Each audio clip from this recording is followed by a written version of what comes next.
Hi, இன்னைக்கு பார்க்க போகிற கேஸ் பார்த்தீங்கன்னா, ஒரு 3 நிமிஷ கோவத்தில் ஒரு 57 பெண்கள் மற்றும் குழந்தைகள் உயிரை பறித்த ஒரு லேடியோட இதுதான் பார்க்க போகிறோம், கேஸ் தான் பார்க்க போகிறோம். பெண் குடிமகனுக்கு வந்து முதல்ல மரண தண்டனை விதிச்சது இவங்களுக்கு தான். இந்த கேஸை பற்றி என்னன்னு பார்ப்போம். நாசரா அலன்ஜி ஜாயித் ஜாஃப்ரி, இந்த தம்பதிகளுக்கு வந்து 2 பசங்க. 2 பசங்களுமே பார்த்தீங்கன்னா கொஞ்சம் ஸ்பெஷல் கேர் பசங்க. என்னன்னு பார்த்தீங்கன்னா சிறு பிரச்சனைகள், ஊனம் அந்த மாதிரி பிரச்சனைகள்லாம் இருக்குது. ஸோ இருந்தாலுமே அவங்க குடும்ப வாழ்க்கை நல்லபடியாக தான் போயின்னு இருக்கு. நாசரா பார்த்தீங்கன்னா முழு நேரமே வந்து அந்த குழந்தைகளை தான் பாதுகாக்க வேண்டியதாக இருக்குது. ஏன்னா குழந்தைங்களுக்கு தேவையானதை செய்கிறது. ஸோ அவங்களே பார்த்துக்கலாம். 2 பேருமே ஸ்பெஷல் கேர் சில்ட்ரன்ஸ்ன்றதால அவங்க 2 பேர் மேலேயுமே வந்து தன்னோட முழு நேரத்தையுமே வந்து செலுத்த வேண்டியதாக இருக்குது. ஜாயித் வந்து நான் இது மாதிரி 2வது திருமணம் பண்ணிக்க போகிறேன் நாசரா கிட்ட சொல்கிறாரு. பட் நாசரா வந்து எவ்வளோ கன்வின்ஸ் பண்ணி பார்க்குறான், சண்டை போட்டு பார்க்குறான், என்னென்னமோ பண்ணி பார்க்குறான். பட் அவர் வந்து அதை வந்து எடுத்துக்கிற மாதிரில தன்னோட 2வது திருமணத்துலேருந்து மிகவும் உறுதியாக இருந்தார். 2009 வந்து பெண் தேடும் படலம் வந்து நடத்துறாரு. ஸோ அந்த விஷயத்தில் ஆகஸ்ட்ல வந்து அவருக்கு ஒரு பெண் செட் ஆகுது. அவளை திருமணம் பண்ணிக்க முடிவு பண்ணி ஆகஸ்ட் 15 2009 வருடம் வந்து திருமணத்துக்கான நாளையும் குறிக்கிறாரு. அதுக்கான வேலைகளையுமே தொடர்ந்து நடத்துறாரு. குவைத்தில் பார்த்தீங்கன்னா திருமணம் பண்ணுறது வந்து ஒரு பெரிய வைபோகம். அது வந்து ரொம்ப விமர்சையாக ரொம்பவுமே பிரமாதமாக வந்து கொண்டாடுவாங்க. அதே மாதிரி தான் இவருமே கொண்டாடினாரு. நார்மலாக பார்த்தீங்கன்னா அங்கே மண்டபம்லாம் இருக்காது, ஒரு ஓப்பனில் இருக்கும். அதில் வந்து டென்ட்ஸ் மாதிரி வச்சு தான் வந்து திருமணம் பண்ணுவாங்க. அந்த திருமணத்துக்கு பார்த்தீங்கன்னா மலர்கள் எல்லாமே வந்து வெளிநாட்டிலேருந்து வந்து அந்த டெக்கரேஷனுக்காக, ஃபுட் ஆகட்டும் எல்லாமே வெளிநாட்டிலேருந்து தான் வந்து பெரிய வைபவமாக நடத்துவாங்க திருமணத்தை. திருமணம் நெருங்க அந்த வைபவத்துக்கான ஏற்பாடுகள்லாம் மிகவும் விமர்சனையாக நடக்குது. பட் இந்த சைடு நாசராவை பார்த்தீங்கன்னா நாசரா வந்து அப்படியே குழப்பத்தில் இருக்கா, என்ன பண்ணுறது ஏற்படுறது. 2வது திருமணம் பண்ணால் தன் மேலே இருக்க நாட்டம் போயிடும். தன் பிள்ளைகளுக்கு வந்து என்ன நடக்கும் ஏது நடக்கும்ன்ற கான்சன்ட்ரேஷனில் அவங்க வந்து வேற ஒரு டைவர்ஷனில் இருக்காங்க.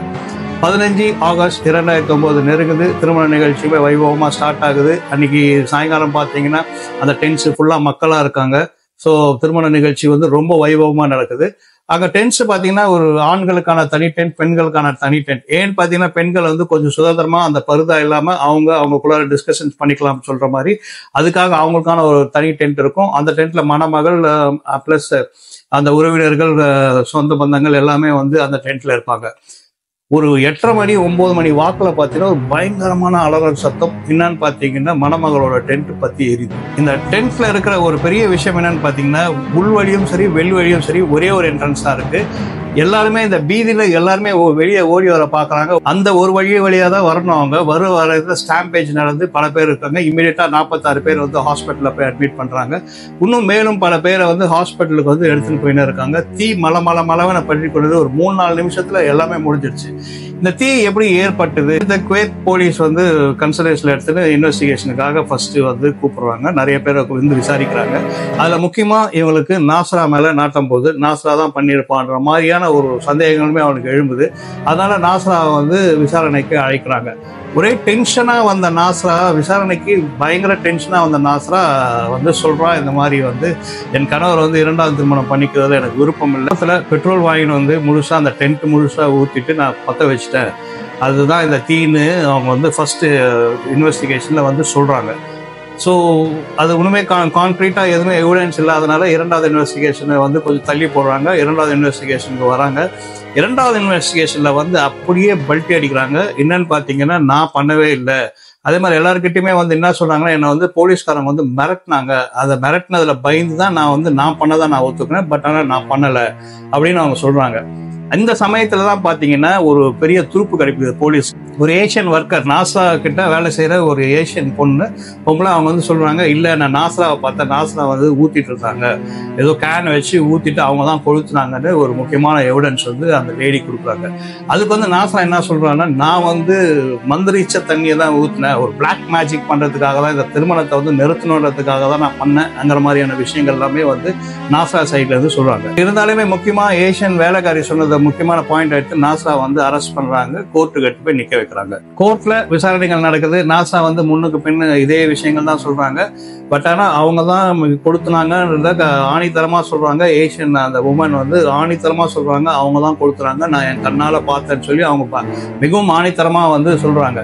ஸோ அந்த கன்ஸ்டன்ஸை விசாரிக்க பார்த்தீங்கன்னா பல உண்மைகள் வருது, முன்னுக்கு பின்னு புறம்ப வருது. பட் இருந்தாலுமே வந்து நாசரா சைடு வந்து எல்லா எவிடன்ஸுமே நாசாக்கு அகைன்ஸ்டாவே போயிட்டு இருக்கு. அதே மாதிரி ஒரு பட்சத்துல பாத்தீங்கன்னா நாசா சொல்ற ஒரு வருடம் 2 வருடம் விசாரணை போனதுக்கு அப்புறமா நாசா வந்து திடீர்னு சொல்றா, நான் வந்து பிரெக்னெண்டா இருக்கேன், நான் பிரெக்னெண்டா இருந்தேன், அந்த டைம்ல வந்து என் குழந்தைய அழிக்கிறதுக்காக என் கணவரோட சொந்தக்காரங்க சில பேர் வந்து ஜெயில இருந்தாங்க, அவங்க வந்து எனக்கு வந்து மாத்திரைகள் கொடுத்து என் கருவை கலைச்சிட்டாங்கன்னு. ஏன் இந்த டிராமா எடுத்தாங்கன்னு பாத்தீங்கன்னா, ஆக்சுவலா பாத்தீங்கன்னா குவைத்துல வந்து பிரெக்னென்ட் லேடிக்கு வந்து மரண தண்டனை விதிக்க மாட்டாங்க. ஸோ அதனாலதான் இந்த டிராமா வந்து வெளிப்படுத்தின மாதிரியான சில விஷயங்கள் எல்லாமே வந்து வெளியில வருது. 2014 வரையுமே விசாரணை நடக்குது. இந்த விசாரணை நீதிபதிகள் நாஸ்ராக்கு வந்து மரண தண்டனை விதிக்கிறாங்க.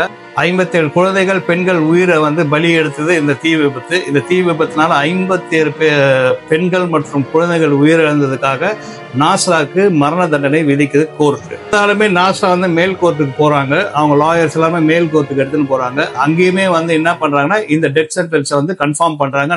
மரண தண்டனையை வந்து கன்ஃபார்ம் பண்ணது மேல் கோர்ட்டுமே சரி கீழ் கோர்ட்டும் எல்லாமே வந்து நாசாக்கு வந்து மரண தண்டனை விதிக்குது. மக்களுமே வந்து நாசாக்கு வந்து மரண தண்டனை தான் விதிக்கணுங்கிற மாதிரியான விஷயங்கள் எல்லாமே வந்து சொல்லியிருக்காங்க. அரப் கண்ட்ரீஸ்ல பாத்தீங்கன்னா ஒரு இது இருக்கு, என்னன்னு பாத்தீங்கன்னா இறந்து போனவர்களோட குடும்பம் வந்து தங்களை வந்து அதாவது அந்த காரணமா இருந்தவங்களை வந்து மன்னிச்சாங்கன்னா அவங்களுக்கு வந்து மரண தண்டனையில இருந்து விலக்கு அளிக்கப்படும். பட் இருந்தாலுமே 57 குடும்பங்கிட்டீங்களுமே போயிட்டு அவங்களோட நாசாவோட சட்ட நிபுணர்கள் எல்லாமே போய் கேட்கறாங்க, அவங்களுக்கு வந்து கொஞ்சம் இந்த மரண தண்டனை விலக்கு இருக்க நீங்க வந்து அவங்கள மன்னிக்கணும்னு சொல்லி கேட்கறாங்க. பட் 57 குடும்பத்திலிருந்து ஒரு குடும்பம் கூட வந்து அந்த மரண தண்டனை விலக்குக்கு வந்து ஒத்துக்கவே இல்லை. அவங்க எல்லாருமே நாசா வந்து மரண தண்டனை அனுபவிக்கணும்னு கட் அண்ட் ரைட்டா சொல்லிட்டாங்க. நாசா ஜெயில இருக்கா, நாசாக்கான மரண தண்டனை தேதியும் நெருங்குது. என்னன்னு பாத்தீங்கன்னா ஜனவரி 25, 2017 நாசாக்கு வந்து மரண தண்டனை நிறைவேற்றணும்னு சொல்றாங்க. முக்கியமா பாத்தீங்கன்னா குவைத்துல முதல் மரண தண்டனை வாங்கிய குவைத் குடிமகன் யாருன்னு பாத்தீங்கன்னா வந்து நாசா தான் first lady to get hanged in Kuwait. 25 ஜனவரி 2017 நாசராவை வந்து தூக்குல போடுறாங்க. 25 ஜனவரி 2017 வந்து நாசராவோட சேர்த்து 6 பேருக்கு மரண தண்டனை விதிக்கிறாங்க. அதுல முக்கியமான ஒரு குற்றவாளி யாருன்னு பாத்தீங்கன்னா ஷேக் ஃபைசல் அப்துல்லா. இவர் யாருன்னு பாத்தீங்கன்னா ஆட்சி நடத்தின்னு இருக்க கிங்கோட குடும்பத்தை சேர்ந்தவர். இவர் தன்னோட கசின் பிரதரை வந்து கொலை செய்த குற்றத்துக்காக வந்து அவரையுமே வந்து மரண தண்டனை விதிக்கிறாங்க. அது கூட பாத்தீங்கன்னா 2 லேடிஸ், அதாவது தங்கள் நாட்டை சேர்ந்த லேடிஸ் கிடையாது, 2 லேடிஸ் அவங்க வந்து வேலை செஞ்சிருந்த வீட்டுல முதலாளியை வந்து கொலை பண்ணதுக்காக ஒரு பிலிப்பினோ லேடியும் ஒரு எத்தியோப்பியா லேடியுமே வந்து அவங்க 2 பேருக்குமே மரண தண்டனை கொடுத்துருக்காங்க. அதே மாதிரி பாத்தீங்கன்னா இன்னும் 2 ஈஜிப்சியன்ஸ் அவங்களுமே வந்து மரண தண்டனை கொடுத்துருக்காங்க. ஒரு பங்களாதேஷி, அவர் என்னன்னு பாத்தீங்கன்னா அவர் வந்து ரேப் கேஸ்ல வந்து அவருக்கும் மரண தண்டனை கொடுத்துருக்காங்க. ஸோ 25 ஜனவரி 2017 வந்து நாசாக்கு வந்து மரண தண்டனை விதிச்சு 11 மணிக்குள்ளார எல்லாருக்குமே 6 பேருக்குமே வந்து மரண தண்டனை நிறைவேற்றப்பட்டது. இது என்னன்னு பாத்தீங்கன்னா இது பேசி தீர்க்க வேண்டிய விஷயம். இதுல வந்து ஒரு ஈகோயிஸ்டிக்கா எடுத்துட்டு தன் கணவர்கிட்ட பேசியிருக்கலாம், சண்டை போட்டுக்கலாம், இல்லாட்டி விட்டு போயிட்டு இருக்கலாம். அங்க வந்து ஈஸி தான், 2-3 மனைவிகளும் சேர்ந்து ஒரே வீட்டுல வாழ்றாங்க. குவைத்துல எல்லாமே வந்து இது சர்வசாதாரணம். இதுக்காக ஒரு தப்பான முடிவு எடுத்து ஒரு தப்பான விஷயத்துக்காக தன் குழந்தைகளுக்காக தான் இந்த போராட்டமே பண்ணாங்க. கடைசியில் அந்த குழந்தைய யார் பார்த்துப்பா? இவங்க இப்போ மரண தண்டனை விதிச்சு இறந்து போயிட்டாங்க, அந்த குழந்தைங்களை யார் பார்த்துப்பாங்க? ஒரு தப்பான ஒரு 3 நிமிஷ கோவத்துல வந்து அவங்க செய்த ஒரு மிகப்பெரிய படுபாதகமான வேலை என்னன்னு பார்த்தீங்கன்னா கடைசியில் அவங்க உயிரியே பலி வாங்கிடுச்சு. இதுதான் குவைத்துல நடந்த நாஸ்ரா அல் என்ஜியோட கேஸ். தேங்க்யூ.